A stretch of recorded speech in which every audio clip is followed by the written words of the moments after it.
O que aconteceu em maio e quais são as nossas apostas para junho? Esse é o Expresso Brain, eu sou Marcos Catalian e vou falar aqui para vocês o que foi relevante para o mercado imobiliário no mês passado e as nossas expectativas agora para o mês de junho.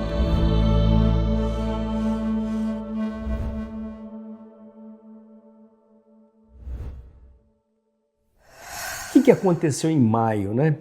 Bom, teve fatos econômicos que eu já vou comentar aqui, mas o ponto que eu gostaria de deixar registrado, e não poderia ser diferente, é a situação realmente de tragédia que aconteceu no Rio Grande do Sul, no mês de maio, aí com as enchentes, as cheias, que sobretudo no estado como um todo, mas sobretudo na região de Porto Alegre, região metropolitana, a região aí do Guaíba, que provocou essa situação dramática, né, de paralisia completa de uma capital, uma região metropolitana e de um estado, né? Não preciso insistir nas imagens, que elas falam por si só, e nos eventos que todo mundo a essa altura já sabe o que ocorreu. Como resultado disso, obviamente, o Estado vai ser impactado durante um bom período e também, em certa medida, ainda não se sabe qual, a própria economia brasileira, sem contar, obviamente, o drama de famílias e empresas que perderam ou vão enfrentar e estão enfrentando situações muito difíceis, seja do ponto de vista pessoal ou empresarial.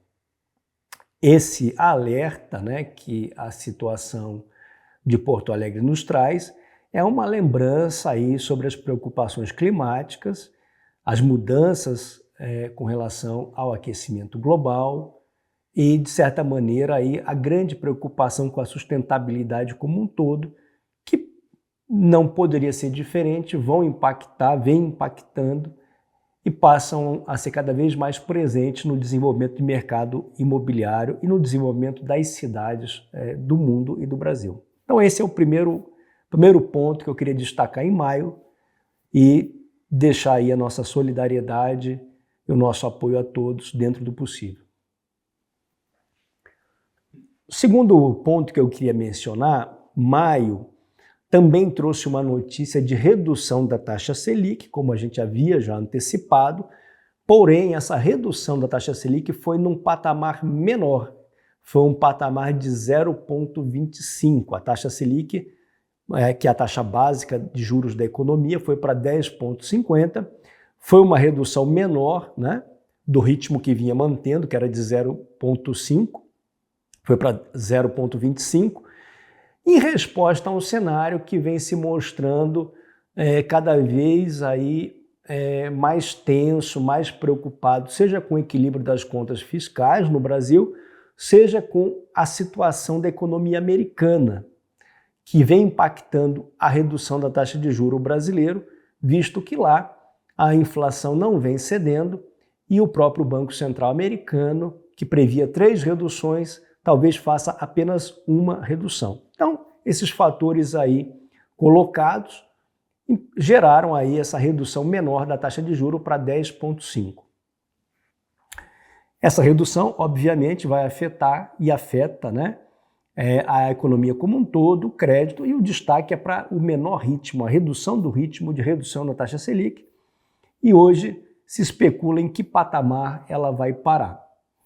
Outra notícia importante no mês de maio foi a publicação dos primeiros resultados trimestrais do mercado imobiliário brasileiro.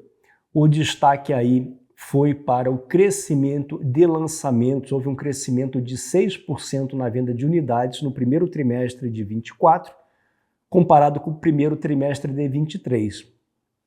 Esse crescimento de vendas reflete, na verdade, o aquecimento do Minha Casa Minha Vida. O Minha Casa Minha Vida, no primeiro trimestre, cresceu 20,1% em vendas, e essas vendas são diretamente ligadas ao maior volume de lançamentos. Os lançamentos totalizaram um crescimento de 20,7% em relação ao mesmo período do ano anterior.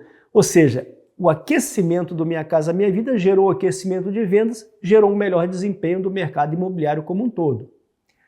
A própria Brain divulgou, né, que no primeiro trimestre também São Paulo atingiu aí, em 12 meses acumulado, a venda de mais de 100 mil unidades, recorde histórico na capital paulista, mostrando que, a despeito de uma redução no ritmo de queda da taxa de juros e de uma elevação na expectativa aí de inflação, a economia imobiliária, o mercado imobiliário segue bastante forte, bastante resiliente, com uma boa intenção de compra das famílias.